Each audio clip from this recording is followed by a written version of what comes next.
Dr. Lyle Jones, Editor-in-Chief of Continuum, the premier topic-based neurology clinical review and CME journal from the American Academy of Neurology. Thank you for joining us on Continuum Audio, which features conversations with Continuum's guest editors and authors who are the leading experts in their fields. Subscribers to the Continuum Journal can read the full article or listen to verbatim recordings of the article and have access to exclusive interviews not featured on the podcast. Please visit the link in the episode notes for more information on the article, subscribing to the journal, and how to get CME.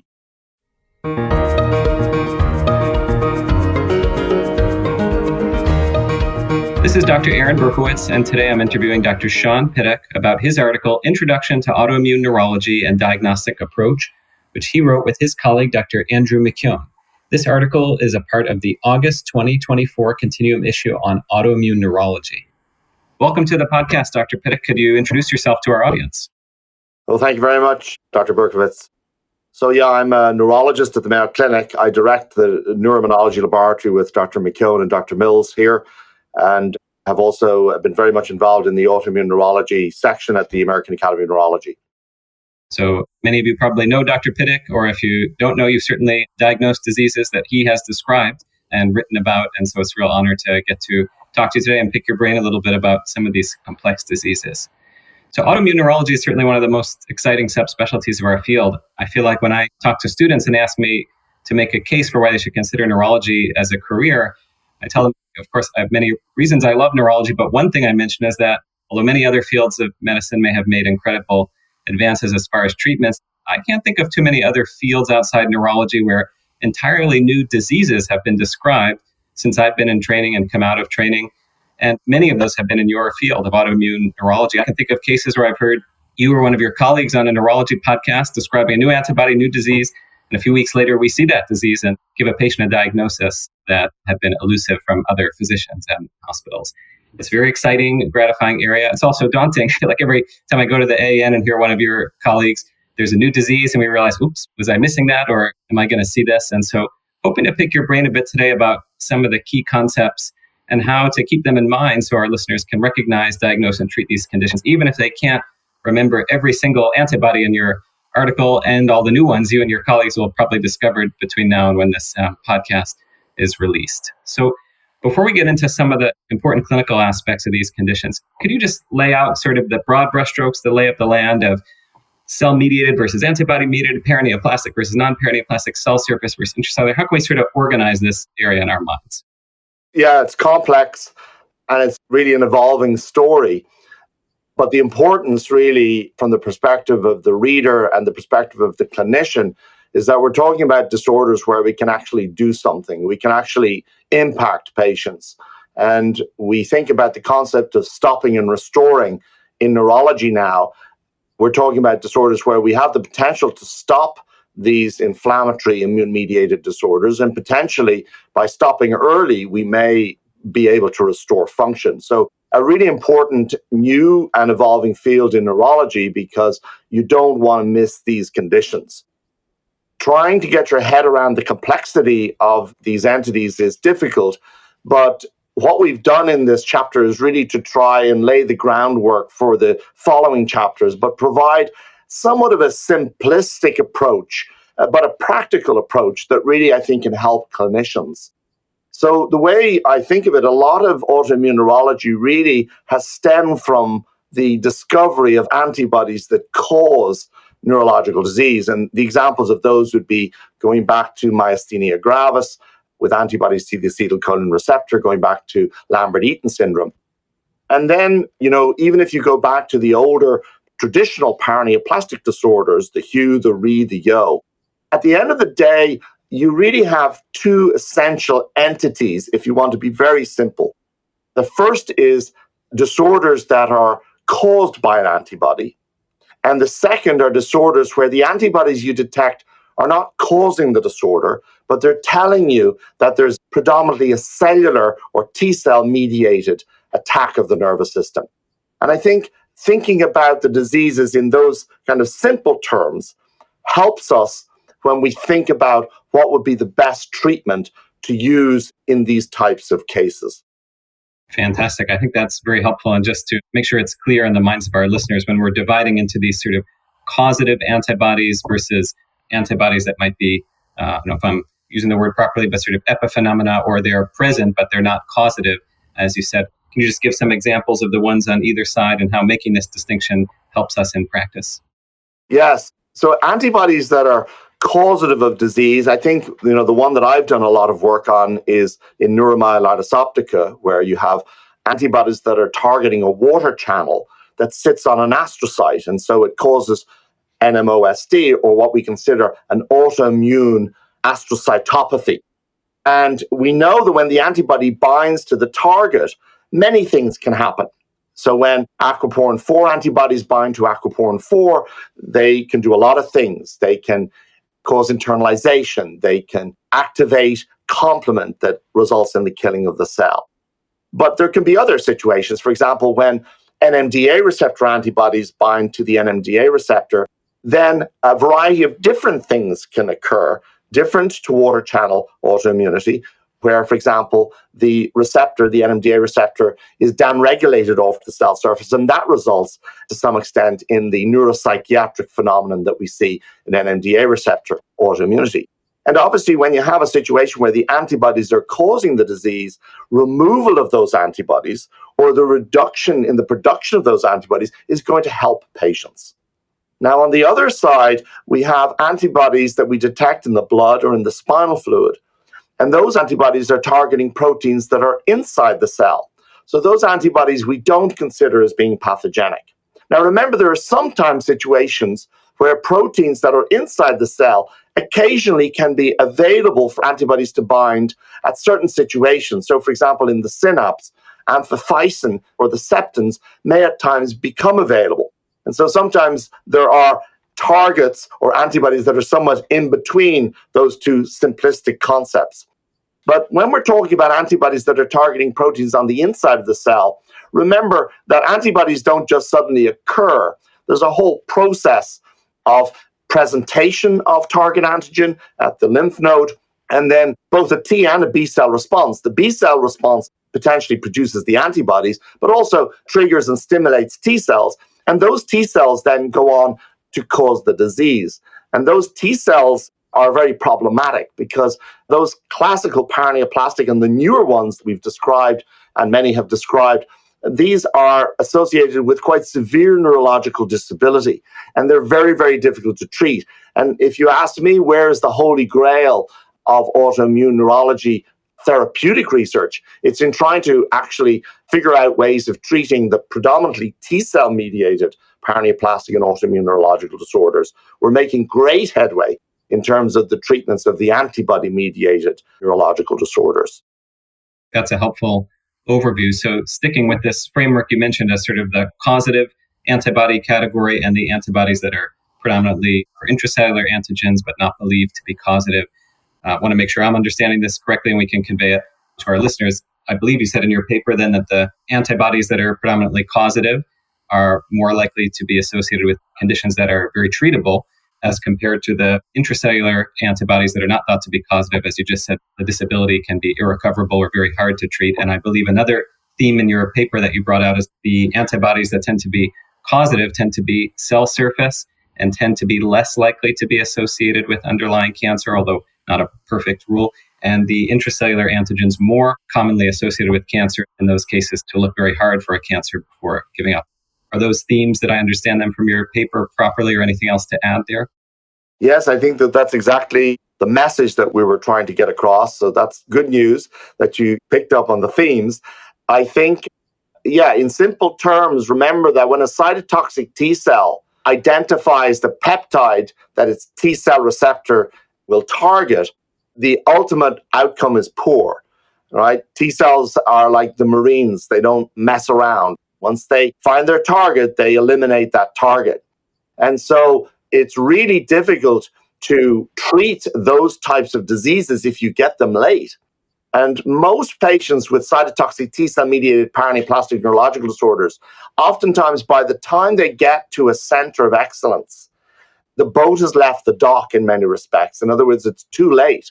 So, I will often see patients, for example, with progressive cerebellar degeneration, say in the context of Purkinje cell antibody type 1 antibodies and a breast cancer. And if those patients are in a wheelchair at the time that I see them, there's very, very little that we can do. So you really want to try and get that patient into the office, when they're using a cane or not. And then potentially you have the opportunity using very aggressive immunosuppressive medications to make a difference.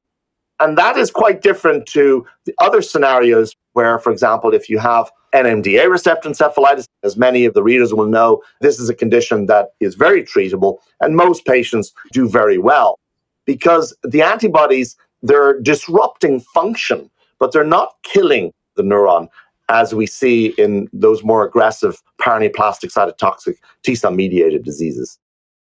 Also, in terms of searching for an underlying cancer, another theme in your paper, as I understood, but want to make sure I'm understanding and conveying to our listeners and hear your thoughts, that the cell surface and treatable antibody-mediated syndromes, as you mentioned, NMO, NMDA, tend to be less associated with underlying cancers, although can be, whereas the intracellular antigens, much higher percentage of those patients are going to end up having underlying cancers. Is that correct, or any notable exceptions to be aware of in that framework? Yeah, I think the major exception to the rule for the antibodies that are targeting intracellular antigens is the GAD65 antibody story. We generally don't consider the stiff person, cerebellar ataxia, or other autoimmune neurological disorders associated with very high levels of GAD65 antibodies. Those are generally not paraneoplastic. And then there are always exceptions on both sides. One of the benefits of understanding the implications of certain antibodies is trying to understand, what is the likelihood of identifying a malignancy, which antibodies are high-risk antibodies, in other words, high-risk paraneoplastic neurological disorders, and which are low-risk in terms of cancer. And, age and the demographic of the individual is often important because we know, for example, with NMDA receptor antibodies, the frequency of ovarian teratoma varies with the age of the patient. Fantastic, and encourage our listeners to read your articles. There are very helpful tables and figures that help to elucidate some of these broad distinctions Dr. Pittock is making. But just to summarize, for the antibody-related part of autoimmune neurology, we have one category of cell surface antibodies, another intracellular antibodies. Both can cause very severe and varied neurologic presentations, but the cell surface tend to be more treatable, less likely to be associated with the underlying cancer, and the intracellular, less treatable, more likely to be associated with the underlying cancer. But as with everything in neurology and medicine, exceptions on both sides. Is that a fair aerial view of some of the details we've discussed so far, Dr. Pittock? Yeah, I think so. I also think that, not only, at least for the antibody-mediated disorders, as we discussed, we have drugs that will reduce the production of those antibodies. But we're also learning a lot more about the cytokine-chemokine signatures of these disorders. For example, NMO, water channel antibody-mediated diseases, are associated with elevated levels of IL-6. We know, for example, in LGI1 encephalitis and other encephalitides, that IL-6 also is elevated at the time of that encephalitic process. And so the potential to target IL-6 with drugs that inhibit IL-6 and IL-6 receptor, these potentially have, a role to play in the management of these types of patients. Whereas in the T-cell mediated disorders, no advance has been made in the treatment of those conditions, I would say, in over 50 years. So, for example, the standard of treatment is steroids and then drugs that impact the bone marrow. And so we really haven't moved forward in that respect. And that, I think, is an area that really needs drive and enthusiastic out-of-the-box thinking so that we can try to get better treatments for those patients. This has been a helpful overview. I'd like to dive into some of the scenarios that frontline practitioners will be facing thinking about these diseases. An important point you make in your article is that autoimmune and antibody-mediated neurologic syndromes can affect any level of the neuroaxis. Even just our discussion so far, you've talked about anti-NMDA receptor encephalitis. You've talked about myasthenia gravis, that's at the neuromuscular junction. You've talked about paraneoplastic cerebellar degeneration. There can be an itis of any of our neurologic structures, and that itis can be antibody-mediated. So one of the key messages you give us is one, that these are sort of in the differential diagnosis for any presenting neurologic syndrome, and two, sort of one of the key features of the history really to keep in mind, since we could be anywhere along the neuroaxis, is the subacute presentation, when this should really sort of be top of mind in our differential diagnosis. So many of these patients are going to be mystery cases at the outset. And one striking element you bring out in the paper is that sometimes the MRI, CSF, electrophysiology studies may be normal or sort of non-specifically abnormal. And although it's very helpful when we can send these antibody panels out, in some cases resources are limited or institutions have certain thresholds before you can send these out because neurologists love to send them in. Sometimes they're not necessarily appropriate. So love to hear your thoughts on when we should be sending these panels. What are some clues? We have a subacute neurologic presentation at any level of the neuraxis, and when it's not anti-NMDA receptor encephalitis, that it's sort of a clear phenotype in many cases. How you would approach a patient maybe where the MRI is either normal or borderline abnormal, or people are squinting at the medial temporal lobe and saying maybe they're a little brighter than normal. The CSF is maybe normal or non-specifically, the protein is a little high but no cells. What clues do you use to say, no, these are the patients where we should be digging deep into antibody panels and making sure these are sent and not miss this diagnosis? Well, thank you. That's a good question. So I think, first of all, these are complex cases. So the patient is sitting in front of you and you're trying to figure out, first of all, is this a hardware or software problem? Are we definitively dealing with an encephalitis or an organic neurological entity that's immune mediated? And, the way I think of it is, for me, you see a patient, it's a 25-piece jigsaw puzzle and you've got two pieces. And you're trying to say, well, if I step back and look at those two pieces, do I have any sense of where we're going with this patient? So the first thing you need to do is to collect data, both the clinical story that the patient tells you, and I think you make the good point that subacute onset is really a big clue. But subacute onset, also fluctuating course, sometimes can be important. The history of the patient, is the patient somebody who has a known history of autoimmune disease? Because we know that patients that have thyroid autoimmunity are more likely to have diabetes, they're more likely to have gastrointestinal motility or dysmotility, they're more likely to have a variety of different immune-mediated conditions. So is there a family history or a personal history of autoimmunity? Is the patient at high risk for malignancy? Are there clues that this potentially could be a tumor-initiated immune process affecting the nervous system? The neurological exam also is extremely important because, again, that helps you, first of all, kind of define and get some objectivity around what you're dealing with. So does the patient have hyperreflexia? Are there signs that there is neurological involvement?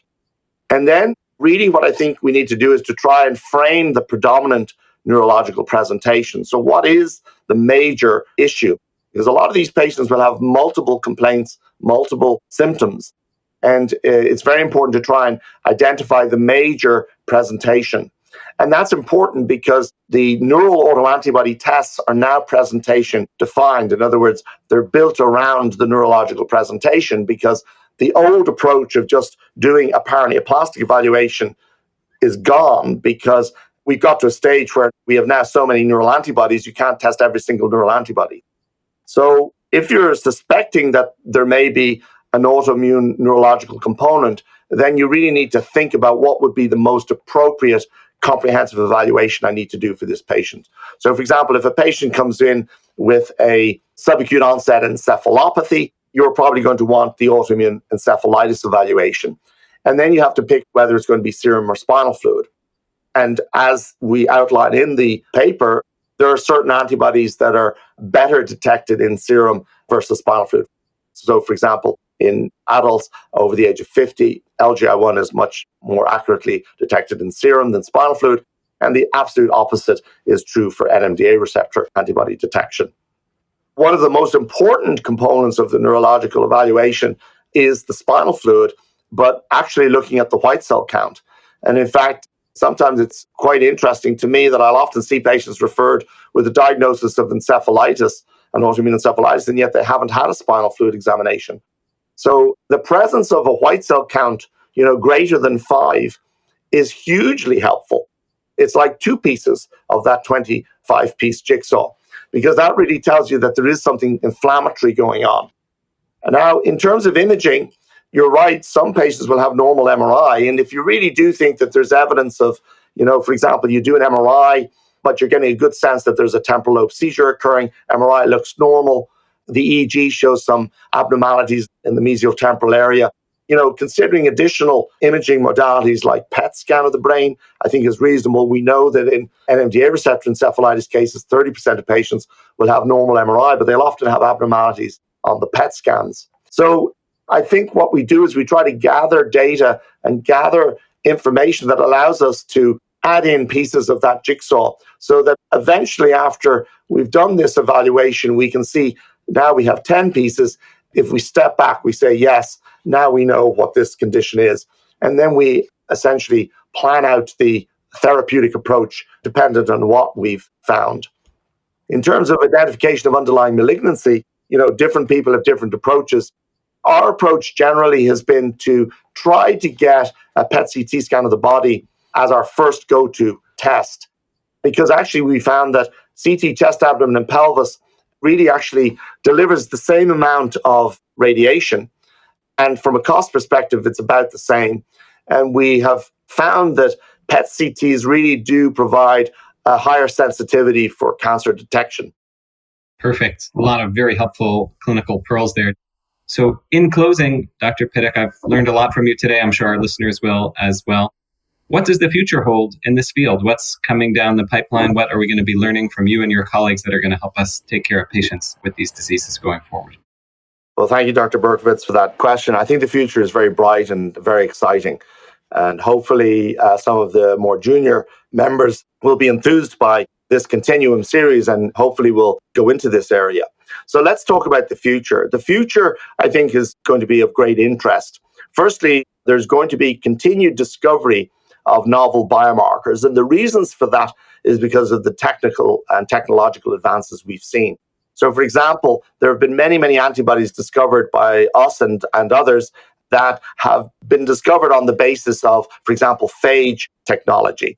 In fact, the Kelch-11 biomarker discovery in collaboration with UCSF and our group was done on the basis of Joe DeRisi and Michael Wilson's phage approach. And we're actually using that now at Mayo Clinic, and we've discovered about 3 or 4 new antibodies just in the last couple of years using this technology. And that here is led by John Mills and Div Dubé. And then we're also going to see, I think, the evolution of protearrays much more in biomarker discovery. So we'll have more antibodies. And again, I think generally those antibodies will fall into the 2 categories we kind of described. So, in terms of the approach to those conditions, maybe not so much change.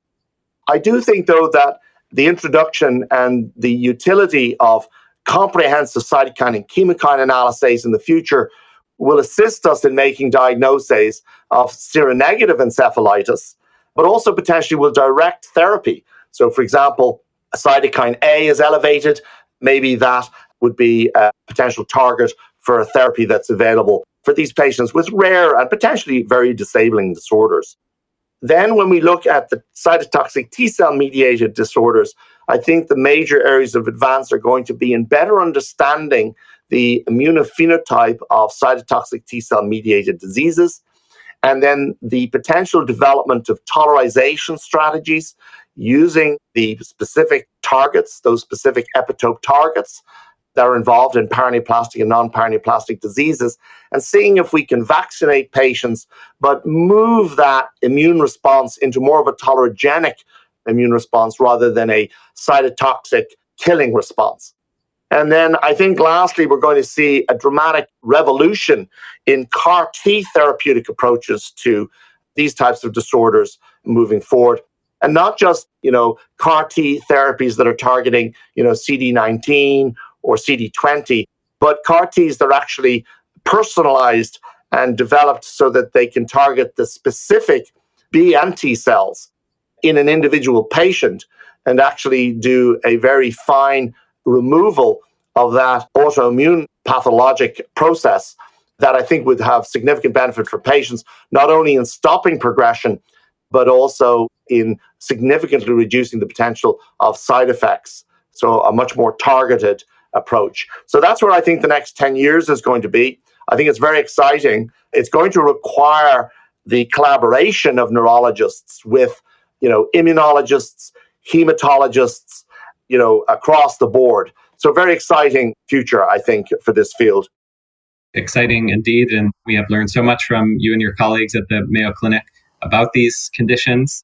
And I definitely encourage our listeners to read your article on this phenomenal issue that really gives us a modern, up-to-date overview of this field and what's coming down the pipeline. So a real honor to get to speak with you, pick your brain about some of the clinical elements, pitfalls and challenges, and also hear about some of the exciting science. So thank you so much, Dr. Pittock, for joining me today on Continuum Audio. Thank you very much.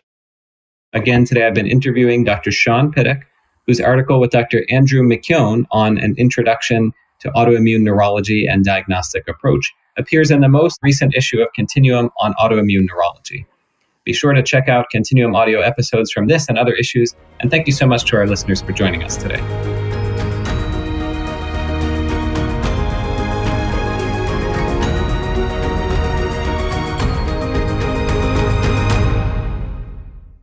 This is Dr. Tishme Monteith, Associate Editor of Continuum Audio.